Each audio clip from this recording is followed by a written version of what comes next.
ജോയ്സ് മേർ മിനിസ്ട്രീസിന്റെ സുഹൃത്തുക്കളും പാർട്ട്നേഴ്സുമാണ് ഈ പ്രോഗ്രാമിന്റെ ചിലവുകൾ വഹിക്കുന്നത്.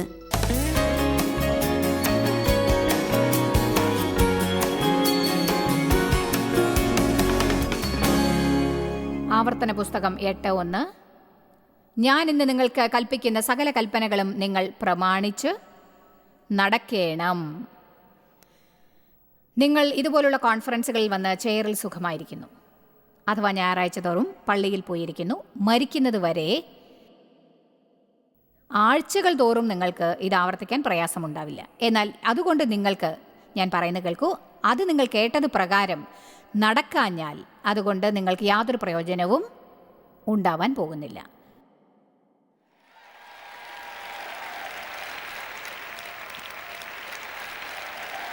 ചില മാസങ്ങൾക്ക് മുൻപ് കേട്ട ഒരു കാര്യം എനിക്ക് പറയാതിരിക്കാനാവുന്നില്ല. എല്ലാ കോൺഫറൻസുകളിലും ഞാനത് പറയും. നമ്മൾ അനുസരണയുടെ പരിധിക്കും അപ്പുറം വിദ്യാസമ്പന്നരാണ്. നിങ്ങളുടെ ശത്രുക്കളോട് ക്ഷമിക്കുന്നതിന് മുൻപ് ഇനിയും ക്ഷമയെക്കുറിച്ച് എത്ര വേദപാഠങ്ങളാണ് നിങ്ങൾ പഠിക്കുക?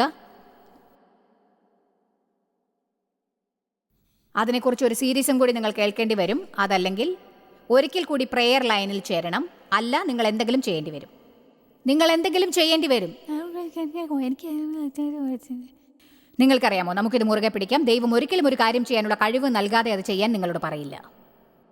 ഞാൻ പറഞ്ഞത് കേട്ടോ. നിങ്ങളത് ചെയ്യാൻ ഇഷ്ടപ്പെടില്ലായിരിക്കാം, പക്ഷേ ചെയ്യാനാവും. നിങ്ങൾ ജീവിച്ചിരിക്കുകയും വർദ്ധിക്കുകയും ചെയ്യേണ്ടതിന് ഞാൻ ഇന്ന് നൽകുന്ന കൽപ്പനകളൊക്കെയും നിങ്ങൾ പ്രമാണിച്ച് നടക്കണം. ഇതെനിക്കിഷ്ടമായി. അവൻ ശ്വസിക്കണമെന്നല്ല അർത്ഥമാക്കുന്നത്, ജീവിക്കുക എന്നാണ് അർത്ഥം. ഒരു ജീവിതം ജീവിക്കുക എന്നർത്ഥം. അടുത്തിരിക്കുന്നവരെ നോക്കി പറയൂ, നിങ്ങൾ ജീവിക്കുക. ശരി, നിങ്ങൾ വളർന്ന് വർദ്ധിക്കുവാനും എന്ന വാക്ക് ഇഷ്ടപ്പെടുന്നവർ എത്ര പേരുണ്ട്? നമുക്കത് ഇഷ്ടമാണല്ലേ? നടക്കണം. ഇനി നോക്കൂ, ഇതിൽ പറയുന്നത് നിങ്ങൾ നഷ്ടപ്പെടുത്തുന്നത് എനിക്കിഷ്ടമല്ല. യഹോവ നിങ്ങളുടെ പിതാക്കന്മാരോട് സത്യം ചെയ്ത ദേശം ചെന്ന് കൈവശമാക്കുകയും ചെയ്യേണ്ടതിന് നടക്കണം. ഇനി എന്താണ് ഈ ദേശം കൈവശമാക്കുക എന്നതിനർത്ഥം? കൈവശമാക്കുക എന്ന വാക്കിനെ കുറിച്ച് വായിക്കുകയാണെങ്കിൽ അതിനർത്ഥം ആദ്യം ഇപ്പോൾ കൈവശമാക്കിയിരിക്കുന്നവരെ ആദ്യം അവിടെ നിന്ന് പുറത്താക്കുക.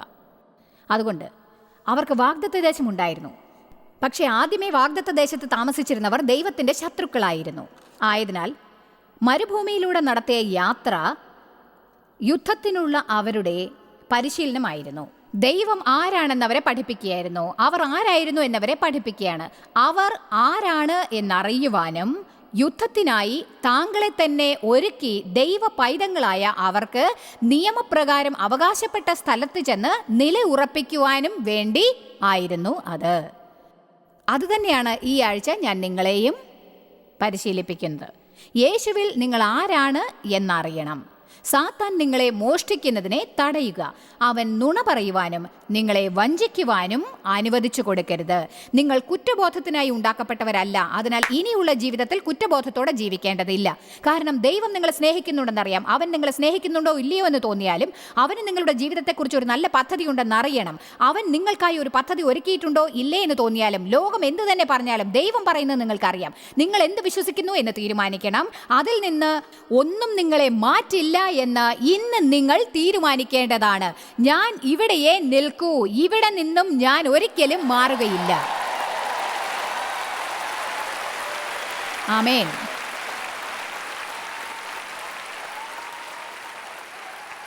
എനിക്ക് ഈ വചനം ഇഷ്ടമാണ്. റോമർ 8 പറയൂ, ഈ ന്യായവിസ്താരങ്ങളുടെയും ദുരിതങ്ങളുടെയും മധ്യേ നമ്മൾ ജേതാക്കളെക്കാൾ മികച്ചവരാണ്. അതിനുശേഷം നമ്മൾ അറുക്കാൻ പോകുന്ന കുഞ്ഞാടുകളെ പോലെയാണെന്ന് ഇതിൽ പറയുന്നു.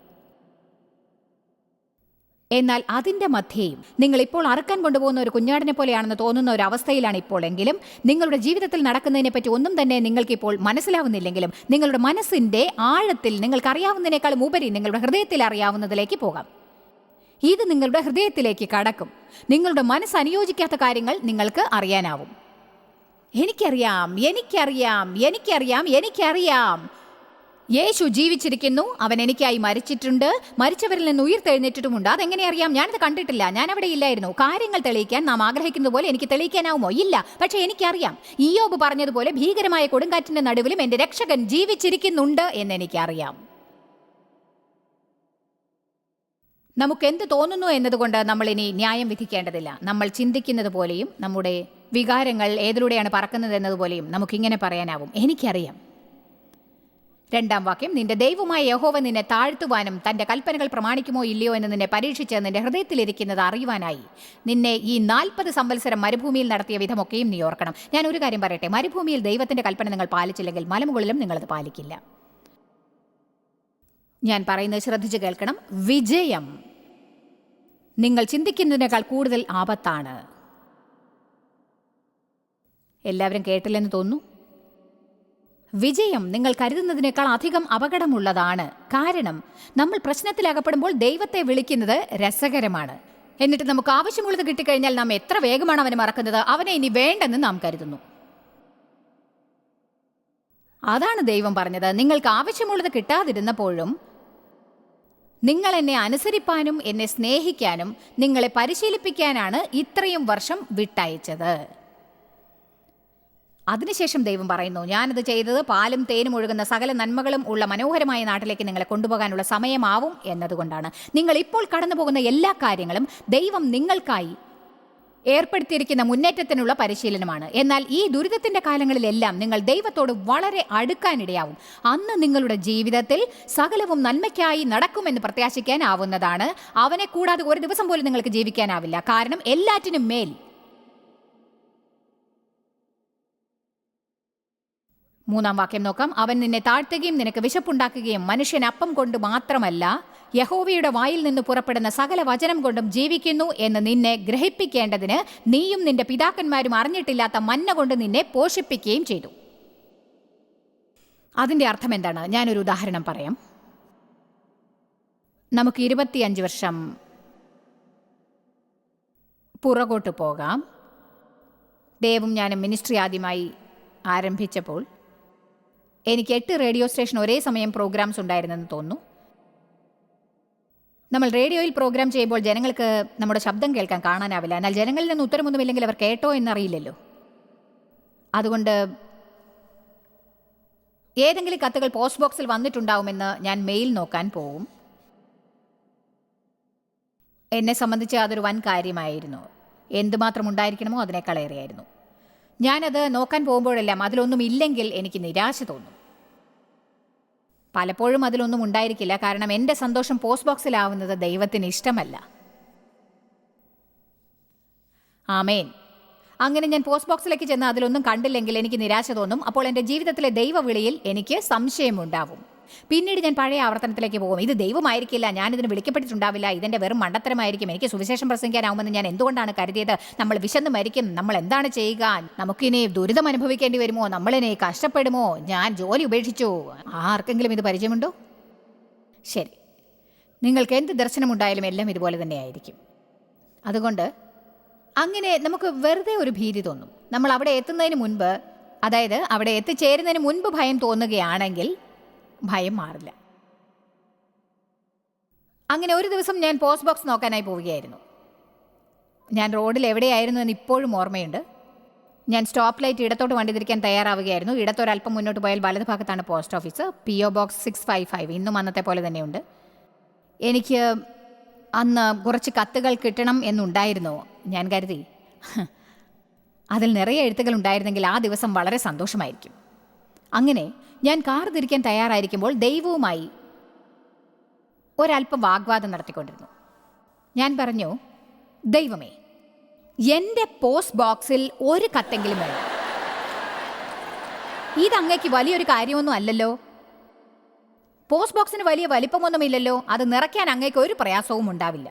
ഞാനിങ്ങനെ സംസാരിച്ചുകൊണ്ടിരുന്നു. അങ്ങ് സിംഹാസനത്തിൽ നിന്ന് എഴുന്നേൽക്കുകയൊന്നും വേണ്ട, ആ പോസ്റ്റ് ബോക്സിലേക്ക് ഒന്ന് നോക്കിയാൽ മതി, അത് നിറഞ്ഞു. അതെന്നെ സന്തോഷിപ്പിക്കും. എനിക്ക് സന്തോഷിക്കണം. എന്നെ സന്തോഷിപ്പിക്കാൻ അങ്ങേക്ക് ദയവ് ചെയ്ത് എന്തെങ്കിലും ചെയ്തുകൂടെ? 25 വർഷം മുൻപ് ഫെന്റണിലെ ഒരു സ്റ്റോപ്പ് സിഗ്നലിൽ വെച്ച് ദൈവം എൻ്റെ ഹൃദയത്തിൽ സംസാരിച്ചു. എന്നിട്ട് പറഞ്ഞു, ഇത് ബൈബിളിൽ ഉണ്ടായിരുന്നത് എനിക്ക് അറിയുക പോലുമില്ല. ദൈവം പറഞ്ഞു, ഞാൻ പറയുന്നത് കേൾക്ക്. മനുഷ്യൻ അപ്പം കൊണ്ട് മാത്രമല്ല ജീവിക്കുന്നത്, ദൈവത്തിൻ്റെ വായിൽ നിന്ന് വരുന്ന വാക്കുകളാലും അത്രേ. മനുഷ്യൻ അപ്പം കൊണ്ട് മാത്രമല്ല ജീവിക്കുന്നത്, ദൈവത്തിൻ്റെ വായിൽ നിന്ന് വരുന്ന വാക്കുകളാലും അത്രേ എന്ന് പറയുന്നു. ചിലപ്പോൾ ദൈവം നമ്മോട് എന്തിനെക്കുറിച്ചെങ്കിലും സംസാരിക്കുമ്പോൾ അതെങ്ങനെയാണ് മനസ്സിലാക്കേണ്ടതെന്ന് നമുക്കറിയാതെ പോകും. അതൊരു വെളിപ്പാട് പോലെയാണ് വരിക. ദൈവം എന്നോട് എന്താണ് പറയുന്നതെന്ന് എനിക്കപ്പോൾ മനസ്സിലായി. നിന്റെ ജീവിതം നീ മിനിസ്ട്രിയിൽ എന്തുമാത്രം വിജയിച്ചിട്ടുണ്ട് എന്നുള്ളതല്ല ജോയ്സ്. അതായത് നിന്റെ ജീവിതം നീ മിനിസ്ട്രിയിൽ എന്തുമാത്രം വിജയിച്ചിട്ടുണ്ടെന്നുള്ളതല്ല, എന്തുമാത്രം കത്തുകൾ പോസ്റ്റ് ബോക്സിൽ ഉണ്ടെന്നല്ല, ജനങ്ങൾ നിന്നെ പറ്റി ചിന്തിക്കുന്നതിനെക്കുറിച്ചല്ല, നിന്നെക്കുറിച്ച് പറയുന്നതിനെക്കുറിച്ചല്ല. അതല്ല നിന്റെ ജീവിതം. നിന്റെ ജീവിതം എന്താണെന്ന് വെച്ചാൽ ദൈവത്തിൻ്റെ വായിൽ നിന്ന് പുറപ്പെടുന്ന ഓരോ വാക്കുകളുമാണ്. എൻ്റെ പരിതസ്ഥിതികൾ എന്ത് പറഞ്ഞാലും അത് കാര്യമാക്കേണ്ട എന്ന് മനസ്സിലാക്കുന്ന ഒരു സ്ഥിതിയിൽ അവൻ എന്നെ കൊണ്ടുവരാൻ ശ്രമിക്കുകയായിരുന്നു. ഇവിടെയുള്ള ആർക്കെങ്കിലും ഇതുപോലെ സാക്ഷ്യം പറയാനുണ്ടാവുമോ? എൻ്റെ പരിതസ്ഥിതികൾ എന്തായാലും സാരമില്ലെന്ന് വിശ്വസിക്കാൻ അവൻ എന്നെ തയ്യാറാക്കുകയായിരുന്നു. എനിക്ക് ആ പരിധിയിലെത്താൻ കുറേ വർഷങ്ങൾ ആവശ്യമായിരുന്നു. പക്ഷെ ഒടുവിൽ ഞാൻ എന്തുകൊണ്ടാണ് ഒരേ മലയ്ക്ക് ചുറ്റും കറങ്ങി മരുഭൂമിയിൽ ചുറ്റിക്കറങ്ങിയതെന്ന് മനസ്സിലാക്കി. വീണ്ടും വീണ്ടും വീണ്ടും വീണ്ടും ദൈവം അതെനിക്ക് കാണിക്കുകയായിരുന്നു. ഇത് ശ്രദ്ധിച്ചു കേൾക്കൂ. ആ മരുഭൂമിയിൽ അവിടെയാണ് ഞാൻ ദൈവത്തെ അറിഞ്ഞത്.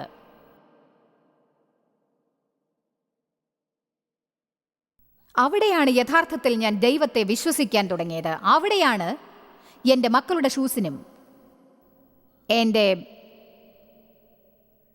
ഡിഷ് റാഗ്സിനും വാഷ് റാഗ്സിനും ദൈവത്തെ ആശ്രയിച്ചത്.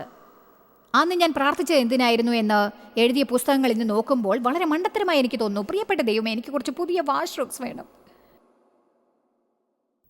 ദൈവം തരണം, ഇല്ലെങ്കിൽ ഒന്നുമില്ല. ഞങ്ങൾക്കൊന്നുമില്ലായിരുന്നു. ദൈവം തന്നെങ്കിൽ മാത്രമേ ഉള്ളൂ. ഞാൻ എൻ്റെ ഈ മിനിസ്റ്റർ നിർത്തിയേക്കാമെന്ന് വരെ കരുതി. എൻ്റെ ഒരു ഭാഗം ഇത് നിർത്തണമെന്ന് കരുതി. തിരിച്ചുപോയി എൻ്റെ കാര്യം നോക്കാം. കാരണം ഞാൻ ബുദ്ധിശാലിയായ ഒരു സ്ത്രീ ആണല്ലോ. എനിക്ക് നല്ല എന്തെങ്കിലും ജോലി കിട്ടും, എനിക്ക് മോശമല്ലാത്ത ശമ്പളവും കിട്ടും. പിന്നെന്തിനാ ഞാൻ ഈ മിനിസ്ട്രി നടത്തിക്കൊണ്ട് പോകുന്നത്? ലോകത്തിന് സുവിശേഷം പ്രസംഗിക്കാൻ എന്നെ വിളിച്ചെന്നല്ലേ നീ പറഞ്ഞത്? എന്നിട്ട് എന്താണ് ഇതൊക്കെ? എൻ്റെ വീട്ടിലെ ഹാളിൽ 25 പേരെ പഠിപ്പിക്കുന്നതോ? ഒരു കത്ത് പോലും കിട്ടുന്നില്ല.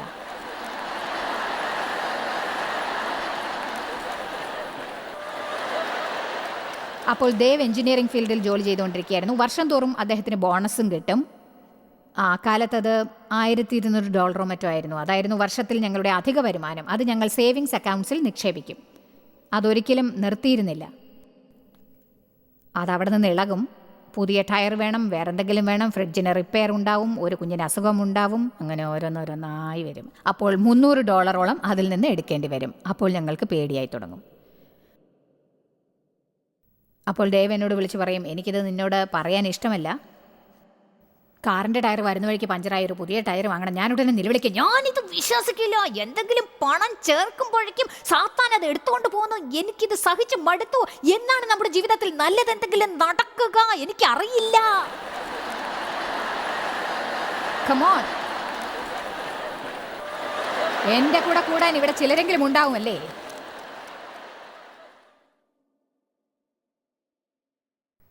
ദേവ് ഒരു ദിവസം എന്നെ നോക്കി ഇങ്ങനെ പറഞ്ഞു. അദ്ദേഹം പറഞ്ഞു, ഞാനൊരു കാര്യം നിന്നോട് പറയട്ടെ. അദ്ദേഹം പറഞ്ഞു, സേവിങ്സ് അക്കൗണ്ട്സിലുള്ള ആ പണത്തെ നീ ആശ്രയിക്കുന്നിടത്തോളം കാലം സാത്താൻ ഏതെങ്കിലും വിധത്തിൽ അതെടുക്കാൻ ശ്രമിച്ചുകൊണ്ടേയിരിക്കും. അദ്ദേഹം പറഞ്ഞതുപോലെ തന്നെ അതേ തത്വം പോസ്റ്റ് ഓഫീസിൻ്റെ കാര്യത്തിലും പ്രയോഗിക്കാം. നീ പോസ്റ്റ് ബോക്സിനെ ആശ്രയിക്കുന്നിടത്തോളം കാലം നിന്നെ സ്നേഹിക്കുന്ന അനേകായിരം ജനങ്ങൾ ഉണ്ടായിരിക്കാം. പക്ഷെ സാത്താൻ അവരിൽ നിന്ന് ഒരു കത്തും വരാൻ അനുവദിക്കുകയില്ല. കാരണം അവൻ നിന്നെ ചോടിപ്പിച്ചുകൊണ്ടേയിരിക്കും. അദ്ദേഹം പറഞ്ഞു, നീ ആ പണത്തെ ആശ്രയിക്കുന്നിടത്തോളം കാലം ബാങ്കിലുള്ള ആ അല്പം സമ്പാദ്യം, ഇതാണ് അദ്ദേഹം പറഞ്ഞത്, നമ്മുടെ ജീവിതത്തിൽ ഒരിക്കലും യാതൊരു അഭിവൃദ്ധിയും ഉണ്ടാവുകയില്ല. എനിക്ക് ദേഷ്യം വന്നു. ഞാൻ കരുതി അപ്പോൾ അത് എൻ്റെ കുറ്റം കൊണ്ടാണെന്നാണോ പറയുന്നത്? ശരി, ഞാൻ കാണിച്ചു തരാം.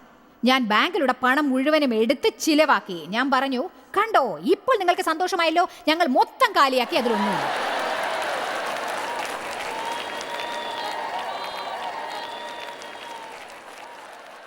ഞങ്ങൾക്ക് ദൈവമല്ലാതെ മറ്റൊന്നുമില്ലായിരുന്നു. അത്ഭുതം തന്നെ. ദൈവത്തെ ഞങ്ങൾ വിശ്വസിച്ചു, ദൈവം പ്രവർത്തിച്ചു. അതെ,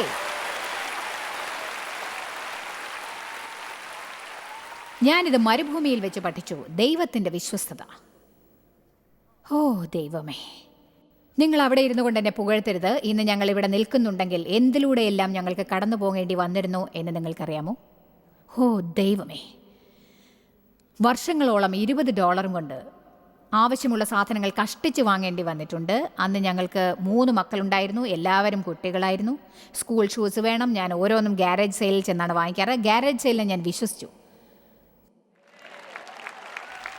അതൊക്കെ പോട്ടെ, നിങ്ങൾ എവിടെയാണോ അവിടെ നിന്നാണ് തുടങ്ങേണ്ടത്. അതെ, അതൊരു അത്ഭുതമായിരിക്കും. ഞാൻ ആരും വാങ്ങാത്ത ഒരു ജോഡി ടെന്നീസ് ഷൂസ് വാങ്ങും എൻ്റെ മക്കളുടെ സൈസിൽ $2. അതാണ് ദൈവം. സഭയെ എല്ലാവരും കേൾക്കുന്നുണ്ടല്ലോ? ആ ദിവസം എനിക്ക് ഒരിക്കലും മറക്കാനാവില്ല. ഒരു സ്ത്രീ എൻ്റെ വാതിൽക്കലെത്തി. അവർ ബെല്ലടിച്ചു. എന്നിട്ട് എന്നെ വല്ലാതെ ഒരു നോട്ടം നോക്കി, ഒരു മാതിരി നോട്ടം. അവൾ പറഞ്ഞു, എനിക്ക് ഭ്രാന്താണെന്ന് നിങ്ങൾ വിചാരിക്കരുതേ. എന്നിട്ട് പറഞ്ഞു, ഞാനിന്ന് രാവിലെ പ്രാർത്ഥിക്കുമ്പോൾ നിങ്ങൾക്കൊരു പുതിയ ഡിഷ് റാക്സ് വാങ്ങിത്തരണമെന്ന് ദൈവം എന്നോട് പറയുന്നതായി തോന്നി. അപ്പോൾ എൻ്റെ മനസ്സിൽ എനിക്ക് എന്താണ് തോന്നിയതെന്നോ? ഓ, ഇത് ദൈവത്തിൽ നിന്നുള്ള അത്ഭുതമാണ്.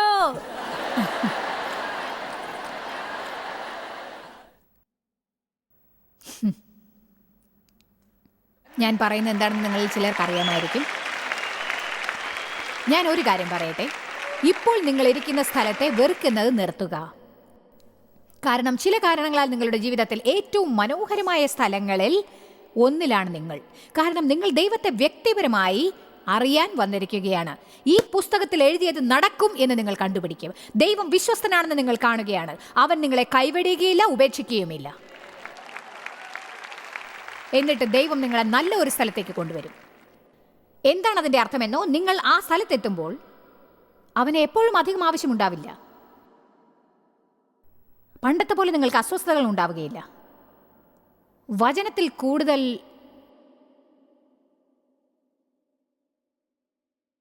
നിങ്ങൾ ആരെങ്കിലും ഒരു ചിത്രം കണ്ടിട്ടുണ്ടോ? അഥവാ ചിത്രങ്ങൾ നിങ്ങൾ കണ്ടിട്ടുണ്ടാവുമെന്ന് തോന്നുന്നു. യേശു കഴുത്തിൽ ഒരു ആട്ടിൻകുട്ടിയെ ചുമന്നുകൊണ്ടുള്ള ചിത്രം. ആ പെയിൻറ്റിങ് അഥവാ ആ ചിത്രം എവിടെയെങ്കിലും കണ്ടിട്ടുള്ള എത്ര പേരുണ്ട്? ഒരുപക്ഷെ എന്നെപ്പോലെ വർഷങ്ങളോളം അതിൻ്റെ അർത്ഥം എന്താണെന്ന് എനിക്കറിയില്ലായിരുന്നു. ഞാൻ കരുതി എന്തൊരു രസമാണ്, എന്തൊരു ഭംഗിയാണല്ലേ. യേശുവിൻ്റെ കൂടെ ചെറിയൊരു ആട്ടിൻകുട്ടി, എന്തൊരു ഭംഗിയാണ്. അതിൻ്റെ പുറകിൽ ഒരു കഥയുണ്ട്. ഒരാട്ടിടയന് പറഞ്ഞാൽ കേൾക്കാത്തതായ ഒരു ആടുണ്ട് എന്നിരിക്കട്ടെ. അത് ആട്ടിടയനെ പിന്തുടരാതെ ഇരിക്കാം. ആട്ടിടയൻ അപ്പോൾ അതിൻ്റെ കാലുകൾ ഉടച്ച് അതിനെ കഴുത്തിൽ ചുമന്ന് അതിൻ്റെ കാലുകൾ സുഖമാവുന്നതുവരെ നടക്കും. അപ്പോഴേക്കും ആട്ടിടയൻ്റെ കൂടെ തന്നെ ഇരിക്കാൻ അത് പരിശീലിച്ചിട്ടുണ്ടാവും. അത് അവനെ വിട്ട് എങ്ങും പോവുകയില്ല, അവനെ ഉപേക്ഷിച്ച് പോവുകയില്ല.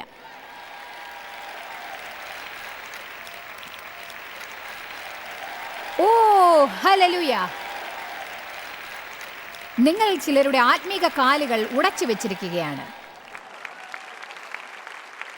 നിങ്ങൾക്ക് ദൈവമല്ലാതെ മറ്റാരുമില്ല. പക്ഷെ അതിനെക്കുറിച്ച് വിഷമിക്കേണ്ട. നിങ്ങൾ ജീവിതത്തിലെ ഏറ്റവും നല്ല സ്ഥലത്താണ് ഇപ്പോഴുള്ളത്.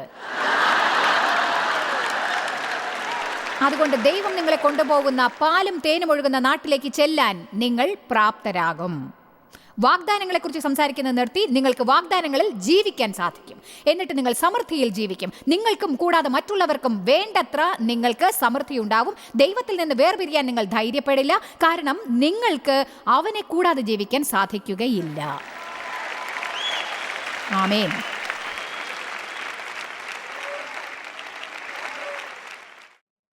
മനുഷ്യൻ അപ്പം കൊണ്ട് മാത്രമല്ല ജീവിക്കുന്നത്. നിങ്ങളുടെ സന്തോഷം ജോലി സ്ഥലത്ത് നിങ്ങൾക്കുള്ള സ്ഥാനമാനങ്ങളല്ല, നിങ്ങൾ ഏത് സോഷ്യൽ ഗ്രൂപ്പിലാണെന്നുള്ളതുമല്ല, നിങ്ങൾ കോളേജിൽ പഠിച്ചോ ഇല്ലയോ എന്നതല്ല, നിങ്ങൾ വിവാഹിതരാണോ അല്ലയോ എന്നതല്ല, നിങ്ങൾക്ക് ആവശ്യമുള്ളതെല്ലാം കിട്ടുന്നതിലല്ല നിങ്ങളുടെ സന്തോഷമുള്ളത്, നിങ്ങൾക്ക് ആവശ്യമുള്ളപ്പോൾ ആവശ്യമുള്ളതുപോലെ കിട്ടുന്നതിലല്ല. നാം ദൈവവചനത്തിൽ ജീവിക്കണം. നിങ്ങൾ പറയുന്നതിൻ്റെ അർത്ഥം എന്താണ്? നമുക്കിത് പ്രാക്ടിക്കലാക്കാം. അതായത് രാവിലെ എഴുന്നേൽക്കുമ്പോൾ വളരെ മുഷിപ്പൻ മനോഭാവം ഉണ്ടായിരിക്കാം. അപ്പോൾ തോന്നും, എല്ലാവരും എന്നെ ഒന്ന് തനിച്ചു വിടാമോ? ഞാനൊരു കാര്യം പറയാം, അവർ നിങ്ങളെ തനിയെ വിടില്ല. അന്നേ ദിവസം നിങ്ങൾക്ക് ചിന്തിക്കാവുന്നതിലും ഉപരി പ്രശ്നങ്ങൾ ഉണ്ടായിക്കൊണ്ടേയിരിക്കും. അപ്പോൾ എൻ്റെ പ്രത്യാശ എന്താണ്?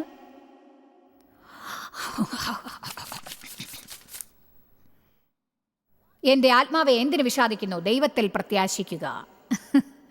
ദൈവമേ, എനിക്ക് നിന്റെ കൂടെ ഉണ്ടായിരുന്ന മുന്നേറ്റങ്ങൾ ഞാൻ ഓർക്കും. ദാവീദ് സർവശക്തനായ ദൈവത്തിൽ സ്വയം ശക്തീകരിക്കപ്പെട്ടു, പ്രോത്സാഹിക്കപ്പെട്ടു. അങ്ങനെ അങ്ങനെ അങ്ങനെ പലതും. അപ്പോൾ ദൈവം തൻ്റെ ദൂതന്മാരെ നിങ്ങൾക്ക് കാവലാക്കും. ദൈവത്തിൽ നിങ്ങൾക്ക് നിരാശയോ ലജ്ജയോ ഉണ്ടാവുകയില്ല. അധികം താമസിയാതെ നിങ്ങൾ ചിന്തിക്കും, ഓക്കെ, ശരി, എനിക്ക് ചെയ്യാം. കാരണം എൻ്റെ വചനം എൻ്റെ ഹൃദയത്തെ പോഷിപ്പിക്കും. സഭയെ, നിങ്ങൾക്ക് തലവേദനിക്കുന്നു, നിങ്ങൾ മരുന്ന് വെച്ചിടത്തേക്ക് ചെന്ന് ഒരു ആസ്പിരിൻ എടുത്ത് കഴിക്കും. നിങ്ങൾക്ക് മുറിവുണ്ടായാൽ വേഗം അതിലൊരു ബാൻഡേഡ് ചുറ്റിക്കെട്ടും. എന്നാൽ നിങ്ങളുടെ ആത്മാവിന് അസുഖമുണ്ടായാലോ?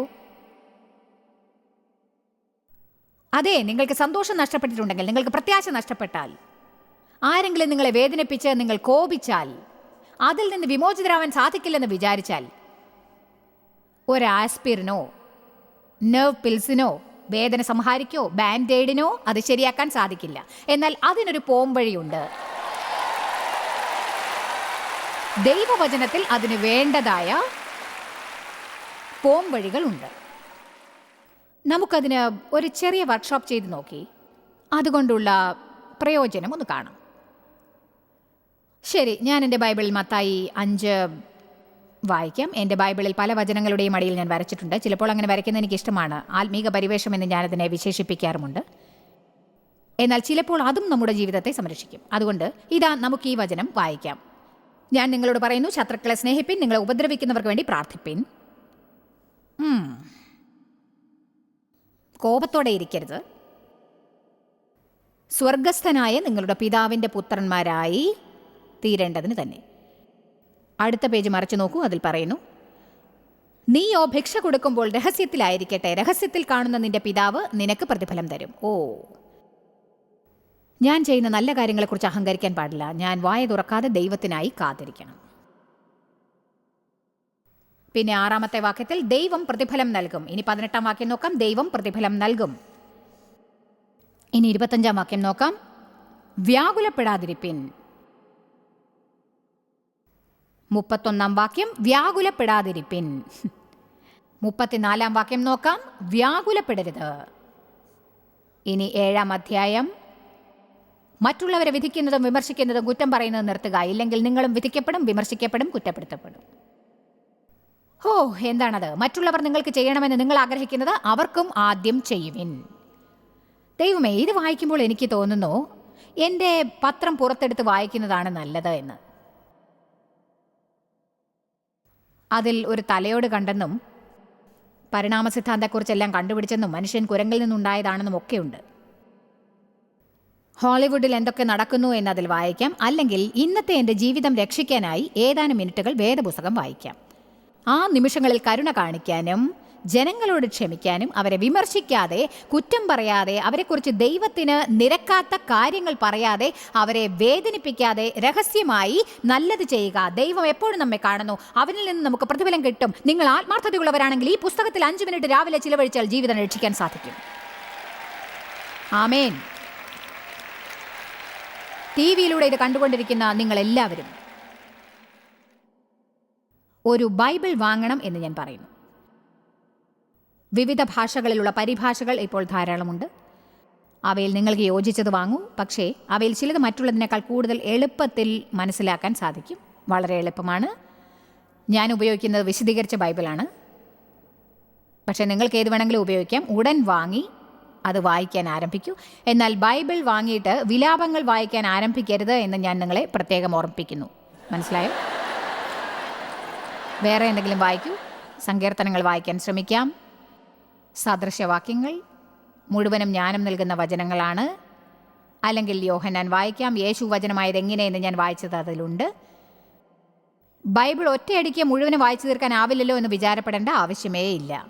ദിവസവും കുറേശ്ശെയായി വായിക്കൂ. പക്ഷേ അതിൽ കൂടുതൽ ശ്രദ്ധ പതിപ്പിക്കൂ. ശരി, ഞാനിത് വിശ്വസിക്കുന്നു. ഈ തത്വങ്ങൾ ഞാൻ ജീവിതത്തിൽ ചെയ്യാൻ ശ്രമിക്കും. ഇത് ഫലിക്കുന്നുണ്ടോ എന്ന് ഞാൻ നോക്കും. ദൈവമേ, ഞാനിത് ശ്രമിക്കാൻ പോവുകയാണ്. ഞാൻ മറ്റെല്ലാം ശ്രമിച്ചു. ദൈവമേ, ഞാൻ അങ്ങേയും ഒന്ന് ശ്രമിച്ചു നോക്കട്ടെ. ആമേൻ.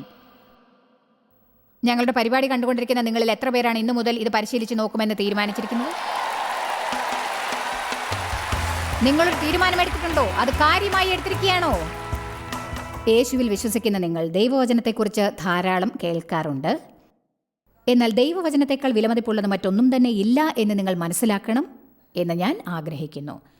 അത് നമ്മുടെ വഴികാട്ടിയാണ്. നമ്മൾ എങ്ങനെ ജീവിക്കണമെന്ന് ദൈവം ആഗ്രഹിക്കുന്നുവോ അങ്ങനെ ജീവിക്കാനുള്ള വഴി കാട്ടുന്നു. അപ്പോൾ അവൻ നമുക്കുണ്ടാവണം എന്നാഗ്രഹിക്കുന്ന സന്തോഷം ഉണ്ടാവും. ദൈവവചനം നമ്മെ പ്രോത്സാഹിപ്പിക്കുന്നു, നമ്മുടെ തെറ്റ് തിരുത്തുന്നു, നമ്മെ ബോധ്യപ്പെടുത്തുന്നു, നമ്മെ ശകാരിക്കുകയും ചെയ്യുന്നു. അത് നമ്മെ ശുദ്ധീകരിക്കുന്നു. പക്ഷെ ക്രിസ്തുവിൽ നാം ആരാകുന്നു എന്നതും അത് അറിയിക്കുന്നു. അത് പഠിക്കാനുള്ള അതിമനോഹരമായ വസ്തുതയാണ്. ജോയ്സ് മേയറുടെ ശുശ്രൂഷാ കേന്ദ്രത്തിൽ നിങ്ങൾ അറിഞ്ഞതിനേക്കാൾ നിങ്ങൾ ഞങ്ങൾക്ക് വളരെ പ്രിയപ്പെട്ടവരാണ്. ലോകം മുഴുവൻ ഈ ശുശ്രൂഷാ കേന്ദ്രത്തെ നടത്താൻ സഹായിച്ചതിൽ എല്ലാവർക്കും വളരെ നന്ദി. നമ്മൾ ഒരുമിച്ച് വിശക്കുന്നവർക്ക് ആഹാരം കൊടുക്കുന്നു, പാവപ്പെട്ടവർക്ക് വസ്ത്രങ്ങൾ കൊടുക്കുന്നു, എല്ലാ ദേശത്തേക്കും സന്ദേശങ്ങൾ അറിയിക്കുന്നു. ഞങ്ങൾ നിങ്ങളോട് അപേക്ഷിക്കുകയാണ്, ഞങ്ങളോട് ബന്ധപ്പെടുക. joycemeyer.org. നിങ്ങളുടെ പ്രാർത്ഥനകളും അപേക്ഷകളും പകർന്നുകൊള്ളാൻ, അതിനെപ്പറ്റി കൂടുതൽ അറിയുവാൻ, ജോയ്സിന്റെ പൊതുയോഗ വിവരപ്പട്ടിക ലോകം മുഴുവൻ ക്രിസ്തുവിന്റെ സ്നേഹം പകരാൻ ഞങ്ങളോട് പങ്കുചേരുക. ജോയ്സ് മേയർ മിനിസ്ട്രീസിന്റെ സുഹൃത്തുക്കളും പാർട്ട്നേഴ്സുമാണ് ഈ പ്രോഗ്രാമിന്റെ ചിലവുകൾ വഹിക്കുന്നത്.